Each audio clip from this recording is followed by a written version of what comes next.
Hello, everyone, and welcome to another edition of From the District with State Senator Suzanne Weber. I am joined with the aforementioned State Senator Suzanne Weber. Suzanne, how are you? Well, I'm doing well, thank you. And as you can see, I'm not at home in the kitchen or the So does sun. that mean no Martin? There's no Martin today, Oh, no Martin moments, and I'm in my office in Salem because this is the beginning of a big week, and I've it already is. started my meetings on a Sunday afternoon, and we will have caucus this evening, and so it's going to be a real whirlwind this week because of all of the committee meetings and all that we have to get done. So for those folks who don't know, every 2 or 3 months, there is legislative days, which is a time when the committees, the interim committees, get together, have meetings, hear reports Yeah, from agencies. If it is needed, the Senate will convene to consider gubernatorial executive appointments, which I don't think there are any this go I have, round. I don't think there are. I have not No, seen any emails regarding that. But no, I thought I saw something that's saying there wasn't any. So, we can't go to the floor because, they're right, under construction. And so in the last ledge days, we all met together in a hearing room to confirm all of the appointees. So it was kind hmm of close in there with cozy. people and their staff, and but we got the work done. So Right. So we're recording this on a Sunday evening, Sunday the 5th. Legislative day starts tomorrow. So chances are you're hearing this and it's happening already. So you can, if you catch us in time, you can go to OLIS. If you can go to OregonLegislature.gov and click on the OLIS tab and see the meetings for today. You can actually watch the meetings. The great thing about that, though, is if you don't, if you're watching this after the meetings are done, you can watch them recorded.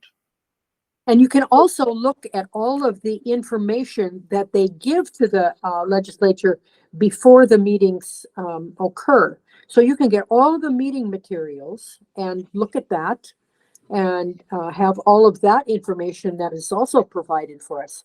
But it's really a time when the agencies can tell us how they are implementing what was, decided on in the last session too. How the spending of the money is going, if there are things that need to be fixed, what kinds of efforts they're making to make sure that these things are carried out. Because a lot of the bills, are voted on and put into effect, but there's a lot of work that goes into making them happen and by the agencies. Right. And I know one of the things that is important is hearing how the agencies are implementing the laws Yes. that you actually voted on. There's been a few times where you found out that the agencies have been implementing them not the way you have intended, and that's caused some consternation. Yes. Um, but and you that But gives that you a chance to bring that up. but that is also an opportunity then to go forward in the short session to achieve what it was originally intended for, Right. which was to fix the things that need fixed or tweaked and to look at budget items. And Right. so hopefully, because the governor has expressed her desire to make it a flawless, seamless um, session that is used as it intended, that's what it will be.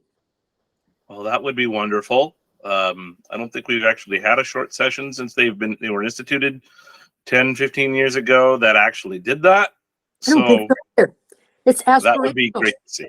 That would be great to see. Let's all hope. Your mouth to God's ears. Yeah. Well, it's been a month since we have talked because during the interim we only do these once a month. What have you been up to? Oh my gosh. I've been all over the place. I I've been up in Columbia County visiting with the Farm Bureau up there. Had a wonderful meeting with them. I have met with the Kiwanis Club in Tillamook to discuss legislative concepts going forward and what was achieved in the short long session. I have been in the Beaverton area to look at the 911 center that's going to be turned into a rehabilitation center. So you can see that the pattern here is that it's all kinds of issues that I have been looking into and addressing. I've been to OMIC. I have been to the Astoria area on a forest tour. I can just go on and on and on. Right. This weekend I went to the Vermont Sausage Festival, which was, Ooh, they feed 8,000 people on that day. It's I believe it. for that small community, and to support their school, that they're able to do that. But that's in my district. So I have made it a point to be everywhere that I can. I spent a day in Salem too during this last month. And what do you call it? All of a sudden, some of these acronyms just blend together for me. They do. OFS, the Oregons for Food. Oregons for Food and Shelter. And Shelter. Yeah. That was a real honor to be able to pick up the award that was given to Dave Wells for all of his efforts, and also to be there while Commissioner David Yamamoto was being honored for all of his work concerning that. And so it was a day of learning about many of the issues that are impacting our food and shelter. Right. Well, that is, I know all those things are just a snippet of what you've been up to over the last month, but it does kind of give a good shine on some of the things and kind of an overarching aspects of some of the things you've been at. Well, we want to talk about some good news and then some challenging news. We'll get to the good news that is about a number of things, and then the challenging news, two things I want to talk about. One of them I forgot to tell you about, so you get to do this on the fly. Okay. One of the challenging things that we'll get to, we'll do the good stuff first, but the challenging things being the Portland teacher strike. And folks forget that you do actually have one school in your district in that is part of Portland Public Schools. And the other one of the challenges that we should probably touch on briefly is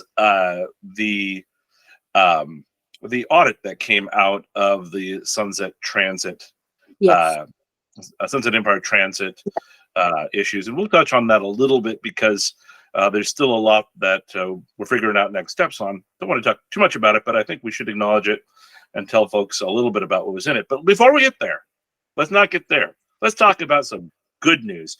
You talked about, first of all, Commissioner Yamamoto. He is now, or is about to be, former Commissioner Yamamoto. He has resigned and is retiring to move to drier pastures in Nevada, where his wife is. They've been splitting time for a long time, and I know he's been anxious to get to see her, as any good husband would, to want to be with his wife. But Tillamook County has a new commissioner. Yes, someone you and I know very well. I've known him for a good part of 20 years. I know you have at least as well. Yes, he has been very active, Tillamook County, especially in the south end of the county, and with economic development, and with the PUD, because he's also on the PUD board. He is someone that is very organized, very well informed about what goes on in our county. He is very committed, especially to our broadband, because he's also involved in that. The Pacific City Chamber of Commerce, he's been involved in that. And, he's got that famous line that, come to the meeting and at 12 o'clock, and by 1:15, you'll know more about your county and your area Then you did because at you noon. were there than you knew before. Yeah. So, he is going to be a good addition. Yeah. But So we didn't mention his name yet. It's now Commissioner Doug Olson. yes, I'm sorry. Doug is he's, as you said, he has just been such an active community member. He and his wife Patty owned a motel in Pacific City for a long time, and since has sold that and is retired from that. I haven't talked to him about whether or not he tends to run. I do not believe. I think that was one of the things that was really important to the existing commissioners, is that it wasn't someone who was going to use that as a stepping stone. Mm-hmm. And so he is not running for the position, from what I understand. Well, certainly, I think the people of Tillamook County will be good hands for the next year. He'll hold that position until the end of Commissioner Yamamoto's term, which is January 1st, 2025. Yes, and I think we need to really highlight what Commissioner Yamamoto has done, especially with our natural resources. And, he was one of the people that was really instrumental in forming the Tillamook Lands and Waters, Tillamook Working Lands and Waters Coalition. Right. And, because he felt it was so important that everyone worked together, and he saw all of the benefits that could come from that. And he has really worked hard on that. He understands what's going on in our forests far better than many, many people, and the impact that things like our habitat conservation plan are going to have, especially on our timber counties, of which there are 16 in the state. Right. Well, certainly the knowledge that he has will be greatly missed. Know him well enough, though, to say that if somebody needs to pick up the phone and call him and ask a question, he will certainly answer that phone call. And we also have to remember that he was able to get our FEMA issues on the national AOC, the county commissioners organizations, the forefront. It's what do you call it? It's going to be a priority, yes, priority for them, because he has presented and had it approved as a resolution for several years on a national level, to the point that it's going to get elevated to the point where it will receive true meaning from the organization. Yeah. Moving forward. I will say that Commissioner Yamamoto is a person I consider a friend. He and I have been bitter political enemies in the past, for reasons I won't go into, but it's one of those things that you get past those difficult fights, and when someone is ending their time in public service, you look at not all the challenges, but all of the good that they did. Right. And David certainly did a lot of good as well. I certainly, like all of us, had disagreements with him, and that's the way that job is. It's a hard job. You have half the people pissed off at you at one point or another at all times. But I think when you take a look at those things, especially around forestry issues, at the end of the day, David's work was absolutely so important. And you have to look at what he also did with the transient lodging tax for unincorporated areas of Tillamook County, and how the county has benefited for that, especially in its road department. Certainly. And Doug Olson was also instrumental in making sure that was going to be moving forward as a positive influence for Tillamook County. Right. So Tillamook County in good hands going forward for the next year. Congratulations to both former Commissioner Yamamoto on your retirement and new Commissioner Doug Olson on your appointment. So I'm sure you'll be working with Commissioner Olson going forward. Yes. But that's not the only good news. We got some more good news about, one of the big things that has been part of your tenure in the legislature has been funding infrastructure in rural Oregon. So you got some good news on numerous fronts on that. So why don't you go ahead and tell us about that? Well, the first thing I want to highlight is the fact that Astoria Pier 2 is going to get $25 million in federal money. Pier 2 has needed that. The Port of Astoria has needed that to be able to thrive and grow. And now there's going to be that amount of money that's going to be able to come into the area. And Congresswoman Bonamici needs to be thanked for that also, because she was also instrumental in making sure that that happened. We have several other areas that are going to be receiving money. Nehalem, and I'm sorry, but I don't remember what that valve is that they're It's going to be getting. It was a but it's a The drinking water- water program that they're going to Right. be getting funding for, which is, that is, I know, a huge portion of the huge portion of the money that you brought in has had to do with water. So this is definitely Well, good news. it's water and sewer that are, driving up our ability to expand, to grow, to build. The governor has, wanted 36,000 units a year. And if we don't have the infrastructure to be able to support that, the water and the sewer, we can't even begin. Right. That's another issue in Tillamook that, we have been looking into how we can get more money. But be that aside, we have the money coming for the Shiloh levy. Yes. We have difficulties, especially with flooding in the wintertime. This is going to aid that whole area north of the city limits along the Wilson River to be able to protect those businesses from that flooding. I remember it was not that long ago that when the floods came, they came in fast and they were here for a long time.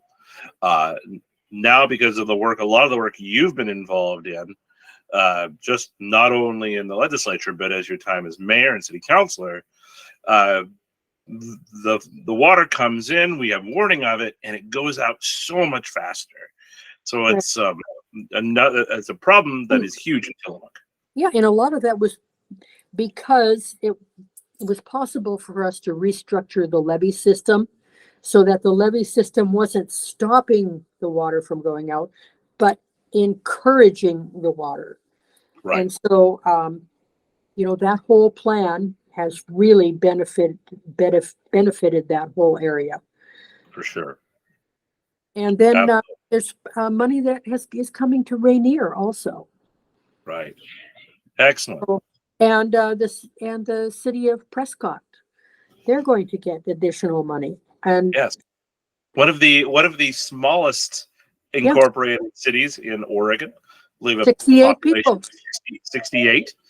For those folks who don't know where Prescott is, if you remember when you drove on Highway 30 and you saw the old nuclear tower that was there until probably 10 years ago or so, that was Prescott.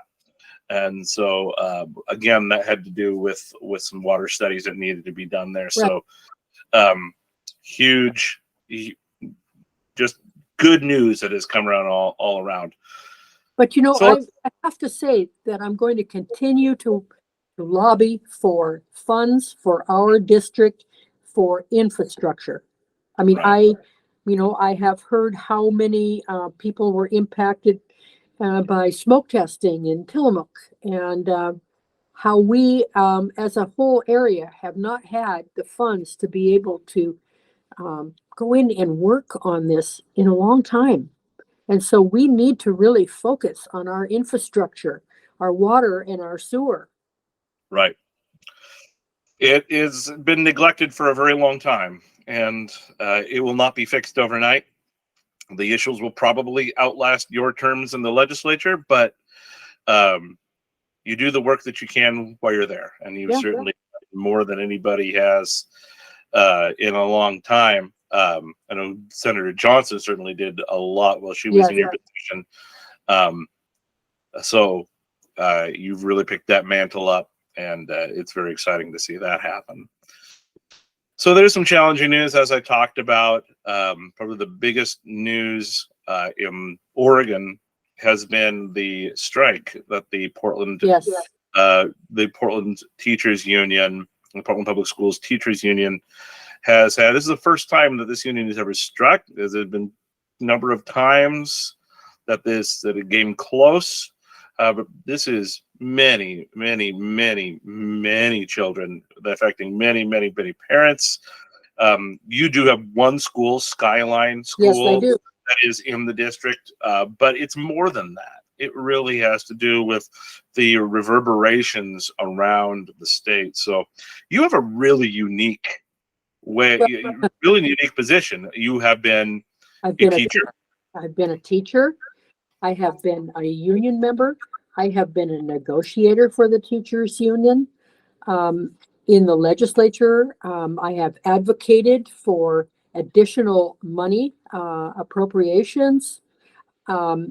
I have been a small business owner that has been paying those taxes, where that money comes from for our schools. So I have seen this whole scenario from very many aspects. And this is not easy, because I've been one of those teachers who had a packed classroom. I've been one of those teachers that, took the $100 going backwards in pay so that we could continue our, the number of teachers and going forward. I have been one of those teachers, and I know what an emotional roller coaster this can put you on. I also know that we are just coming off of COVID, and I am knowing that the Portland School District was heavily impacted by that, because they were probably the ones that were in lockdown for the longest amount of time.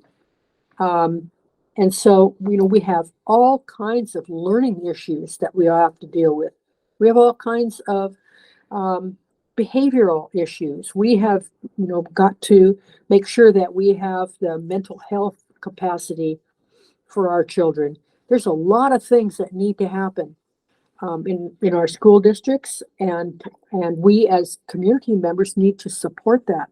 But we also need to remember that we can't support this without continually communicating with each other, so that so each other knows and can understand the other side, and to be able to know how it is we can best support them.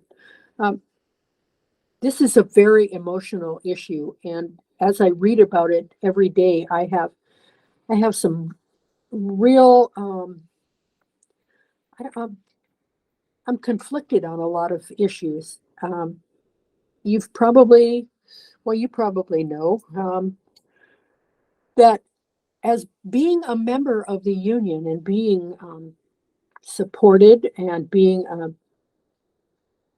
believer in what the union could do for teachers, I was also not supported by the teachers union in my I'm aware. Which was, how is it that somebody could spend 30 years paying their dues to the organization, and when they decide to take action to make things better, they're not supported. Right. And so, it's interesting, is that obviously during the heat of the campaign, that is frustrating. But when you got into the building, you put that behind you. And you have actually advocated for more money than the Democrats have advocated for. You advocated it consistently a couple $100 million above what the other side advocated for. Yes, because I know they need it. Right. And it's it's puzzling, just politically puzzling to me as someone who is in politics for a living.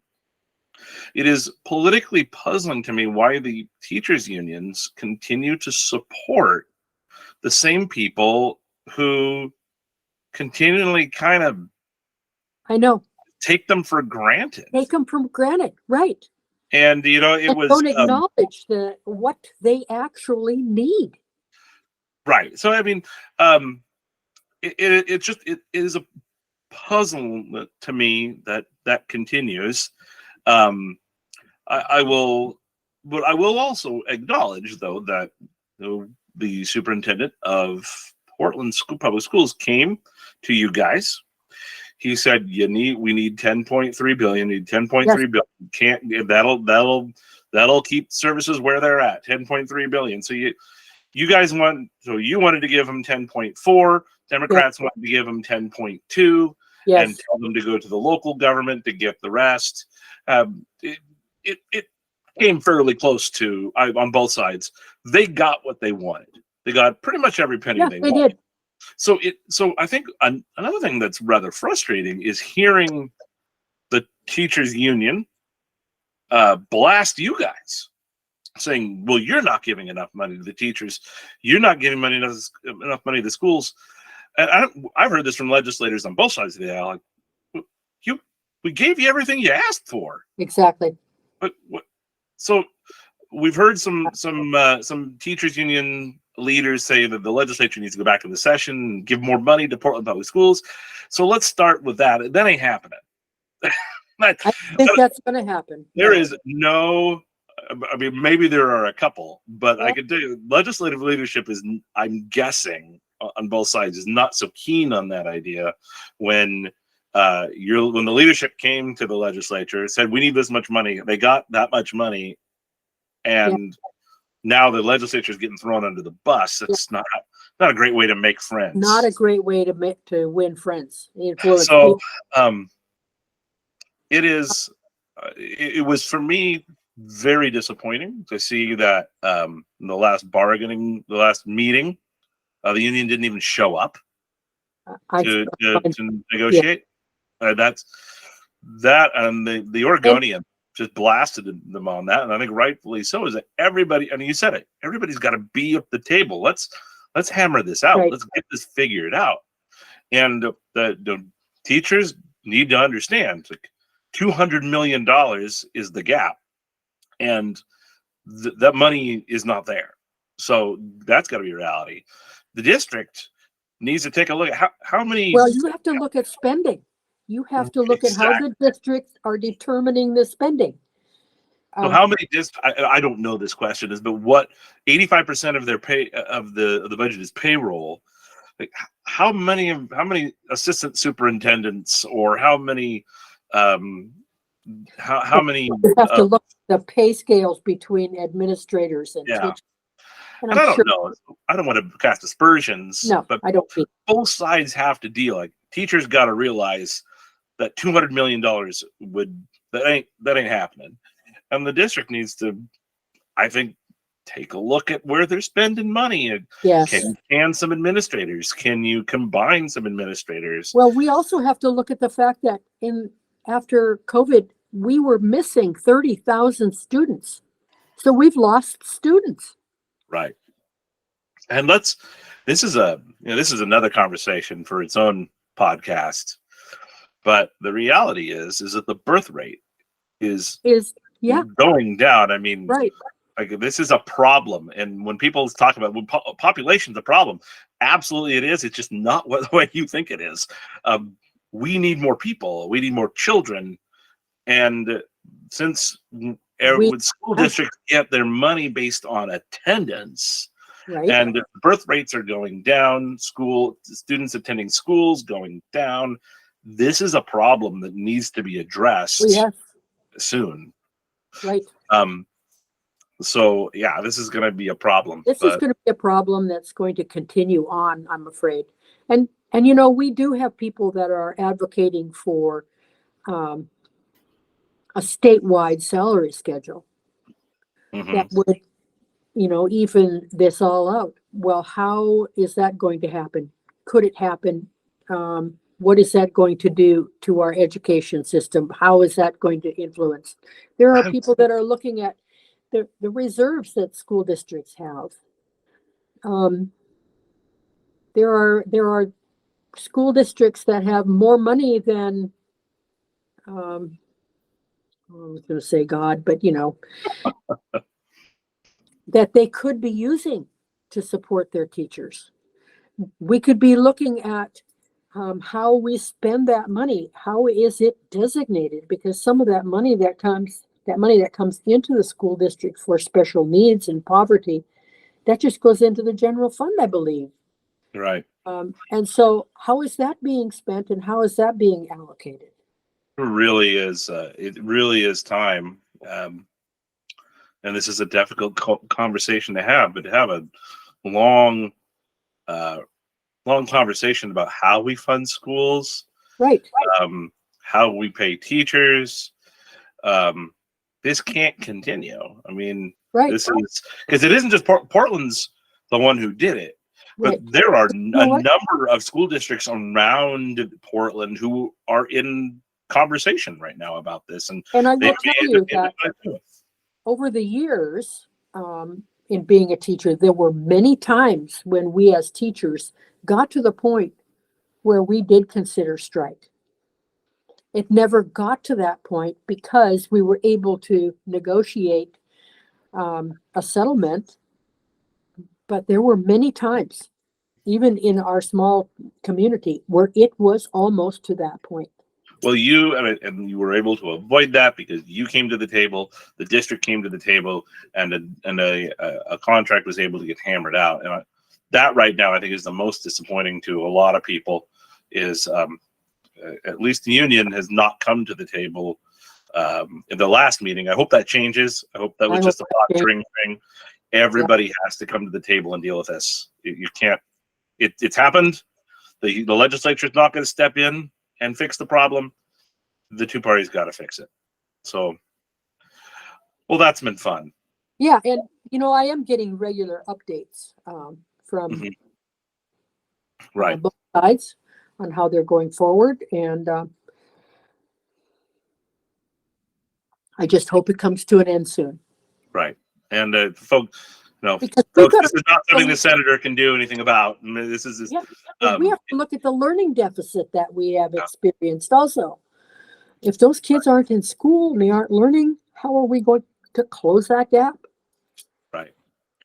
Well, another one of the challenges that we heard about here in the last few weeks has been the audit that came out regarding the Sunset Empire Transit District. Yes. Folks probably remember, especially in the Astoria area and the Seaside area, that the district, which provides bus service and transportation service for the district, abruptly shut down here about a year ago or so, 6 months ago. And you were able to intervene with the governor and get some emergency funding to get the buses, as we locally like to say, the wheels in the buses go roundy again. And but the question kept going. Like, okay, this money is to get you going again, but now we need to know what happened. Well, we've seen what happened, and quite frankly, that audit is rather damning. It is, but it doesn't. There is no fraud involved. Right. Certainly none that was proven. But there are many issues that the district has to address, and they have until January to be able to do it. And I've been in contact with their board chair, and they are going forward to make sure that these things are all taken care of by the time limit that they have been given of January. Right. The Astorian did a really good article on it for those folks who want to read about what the audit said and don't actually read all of the audit. That's a great place to take a look and go to the Astorian's website and read that. So I think read that audit, and because I've read other city audits, I could understand how some of that was happening. I am not a bookkeeper or an accountant or anything like that, but the audit is very clear as to the things that need to be fixed and in place going forward. I think to me, it was a real opportunity for all of us. There's a lot of people who are on local boards, right? They're on school boards. They might be on a water district board, a sewer district Yeah. board, a port board. There's a lot of these little boards that people get asked to join, and then they are elected. It is important when you are on one of these boards to remember that you are the governing body. You're the one who provides oversight. You are the steward of public money. So when those reports, those folks who are on these boards or who are considering joining the boards, you got to ask questions. And there's no dumb question, especially when it's coming to money. You got to ask those questions when things don't make sense to you. You can't just assume that the person who's the executive director or the port director or the city manager or whoever is just a good guy who would never make mistakes or would never mess anything up. Right. It's not your job to be friends with the staff. It's your job to oversee the operations, to make sure that there is oversight. And when there's not oversight, and we saw this in the board, and the audit calls it out, that the board was not engaged in oversight properly. Well, it really points out the fact also that there needs to be an education component to all board members when they assume the responsibility of the board. Mm-hmm. And, we do have state classes in ethics, especially, that they can avail themselves of, because some of the things that happen are against ethics rules and laws for the state. And so if you are on a public board, you can take those classes and find out, what you need to know, especially about the ethics for meeting laws. Well, you know what? You also have to do your due diligence for finance. And you have to find out what is allowable, what is not allowable. There are places within the state that you can get that information, and you can educate yourself on what it is you need to know about the financial situations on your boards, what you can spend the money on, what you can't spend the money on, what you have to report, what you don't report. Right. It would not surprise me if because of this we start seeing legislation that makes those sort of things required. Yes. This kind of bounced into my head, by the way. Because people don't know what they don't know, right? And they're asked to join this board. Say, hey, we really need this position filled. Come on, please. You're in the community, and oh my gosh, you didn't know what you got into. Didn't realize that this is going to be what you were doing. So it's important that folks, if you're going to join these boards, you have interest in joining these boards, financial oversight is one of the number one things that you need to make yourself aware of and how to do it best. So you have to know where that money is coming from and how much of it is going to be coming and how it can be technically spent. You need to know that. So we'll if we didn't include it the last go around, I don't remember, we'll make sure Katie knows to in your newsletter put the information around that audit in the newsletter. So Katie, I know you're listening to this. Please put that information in the newsletter if you haven't already. Just so that people have the opportunity to take a look at what was in it, the concerns, and then I'm sure there's going to be a lot of follow-up on this because they have until January to deal with rectifying. They've got a new executive director who seems very competent, has some experience in this sort of stuff. So here's hoping that this gets turned around. They have a board that is doing their due diligence. They have stepped up and they are working on this. And I appreciate that the board assuming this responsibility and going forward. Right. It's difficult that this has had to be the way that they got baptized into it, but I bet they'll never let this happen again. I'm sure. I bet that's the case. Okay, well, Senator, and we talked about you got a busy week coming up. Anything that Yes. you want to highlight of the things that you're doing? You got legislative days, obviously, is a big thing, but anything that you want to highlight? Well, I am going to be meeting tomorrow with several. I think I have 9 or 10 meetings tomorrow with constituents and lobbyists to discuss various concerns. And Mhm. I think that that is really an important part of my job is listening to people and seeing if there are things that I can impact that will make it easier or better. And then Tuesday all day, I have committee meetings.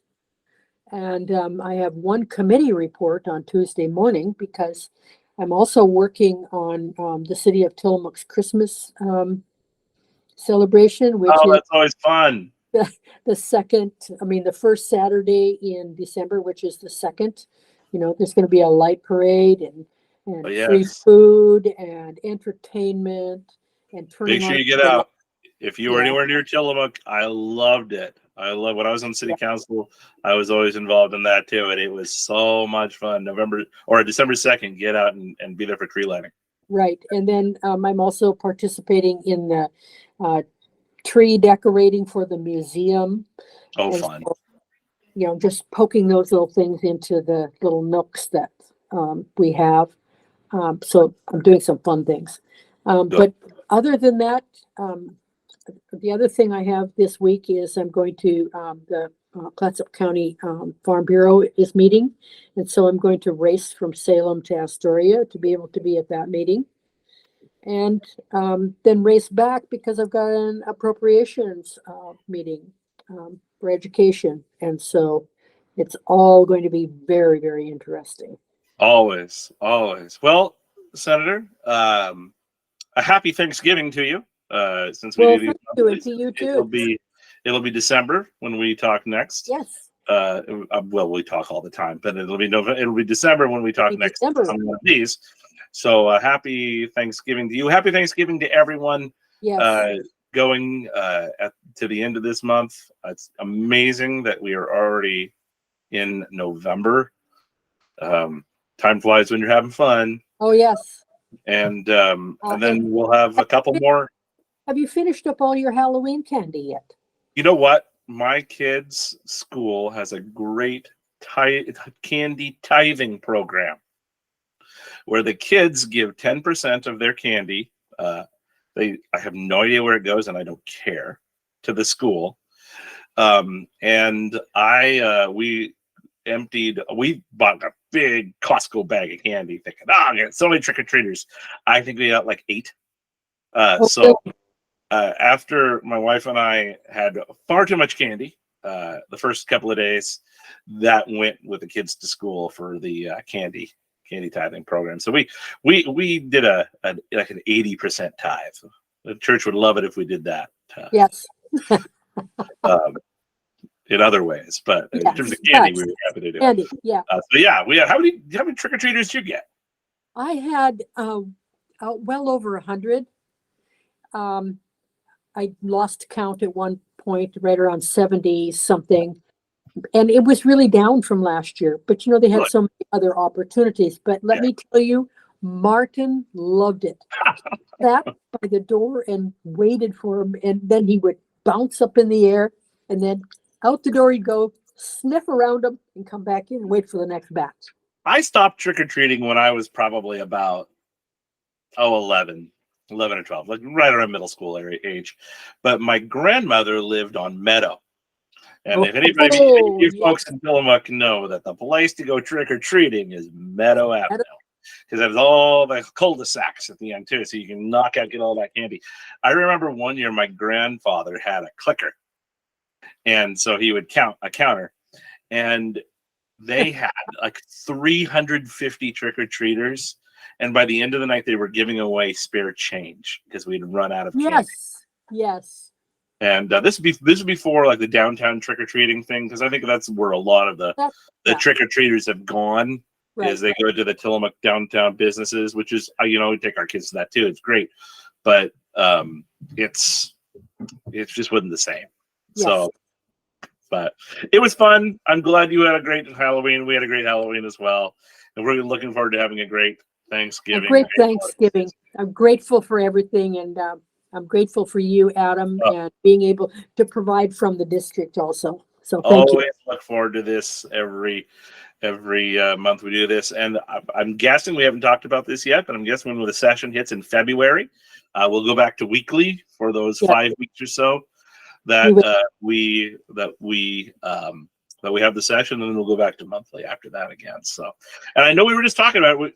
After the session, we got some fun ideas from the district. We do. We won't talk about it yet, but I think that we've really enjoyed doing this, and we're going to keep doing this, but we're going to mix it up a little bit. We're going to mix it up a little bit. Yes, after the session. So. Good times. That's good so. time. Stay tuned. Stay tuned. Thank you. All right. Thank you very much, Senator. Everyone, thank you very much. Have a happy Thanksgiving, and we'll see you next time.